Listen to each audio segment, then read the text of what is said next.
कल्पना कीजिए, सृष्टि की शुरुआत भी नहीं हुई थी। न दिन था न रात, सिर्फ एक अनंत जल था जिसमें समय भी स्थिर पड़ा था। और उस मौन महासागर के बीच में एक नाग था, शांत, विशाल और असीम। वो था अनंत शेष, हजारों फणों वाला नाग, जिसकी हर श्वास में ब्रह्मांड का नाद गूंजता था। उसी पर विश्राम करते हैं विष्णु, सृष्टि के पालक। वो दृश्य जहां ईश्वर सोते हैं और सृष्टि सांस लेती है।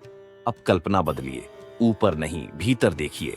जहां अग्नि जलती है, जहां नृत्य है, जहां ऊर्जा है, वहां एक और नाग है, तीखा, जागृत और अग्निमय। वो है वासुकी। वो शिव के गले में लिपटा रहता है। शिव की स्थिरता में छिपी है उसकी गति, शिव की शांति में धड़कती है उसकी अग्नि। एक विष्णु के नीचे, दूसरा शिव के गले में। दोनों नाग, दोनों अनंत के प्रहरी। लेकिन सवाल उठता है, दो नाग क्यों? एक ब्रह्मांड को थामता है और दूसरा उसे मथता है। उत्तर छिपा है सृष्टि के रहस्य में। शेष वो है जो बचा रहता है, वो चेतना जो कभी समाप्त नहीं होती। हर कल्प के अंत में जब सब नष्ट हो जाता है, तब भी वही रहता है। वह शेष है, वह अनंत है, वह स्थिरता है, वह शांति है, वह स्वयं अस्तित्व का आधार है। और वासुकी, वह है गति, वह है परिवर्तन, वह शक्ति जो ब्रह्मांड को हिलाती है।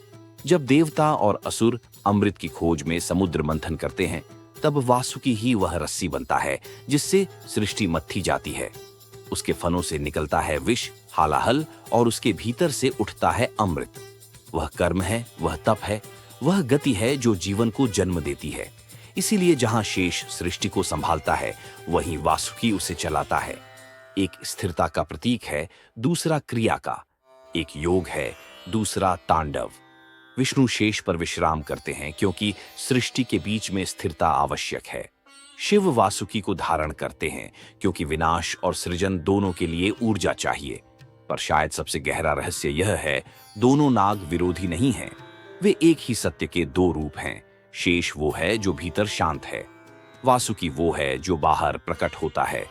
स्थिरता और गति, ध्यान और कर्म, विष्णु और शिव, यह सब एक ही ऊर्जा के अलग अलग आयाम हैं। जहां शेष ध्यान में बैठा है, वहीं वासुकी नृत्य कर रहा है। जहां एक में मौन है, वहां दूसरे में स्पंदन। पर दोनों एक ही धड़कन से संचालित होते हैं। आर्षियों ने कहा है, जब मन स्थिर होता है, तब शेष प्रकट होता है। जब ऊर्जा जागृत होती है, तब वासुकी उठता है। हर योगी के भीतर ये दोनों बसते हैं। रीढ़ की जड़ में सोया हुआ वासुकी ही वह कुंडलिनी है जो जब उठती है तो चेतना को शेष की स्थिरता तक ले जाती है। जब भीतर का वासुकी ऊपर उठता है, तब भीतर का शेष मुस्कुराता है। वो है आत्मा और शक्ति का मिलन। तो जब अगली बार आप विष्णु को शेष पर सोते देखें या शिव को वासुकी से सुशोभित, तब जान लीजिए, ये दो अलग देवता नहीं हैं, ये दो अवस्थाएं हैं।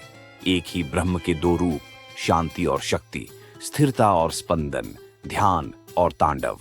दोनों मिलकर रचते हैं ब्रह्मांड का संतुलन। दोनों मिलकर थामे हुए हैं हमारा अस्तित्व। क्योंकि सृष्टि का रहस्य यही है, स्थिरता के बिना ऊर्जा नहीं और ऊर्जा के बिना स्थिरता नहीं।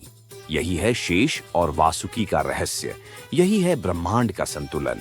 एक सोया है ब्रह्मांड के नीचे, दूसरा जागता है ब्रह्मांड के भीतर। दोनों ही ईश्वर के नाग हैं। ऐसी ही अद्भुत और रहस्यमयी कथाओं के लिए डिवाइन मिस्टिक चैनल को अभी सब्सक्राइब करें। मिलते हैं अगले वीडियो में। धन्यवाद।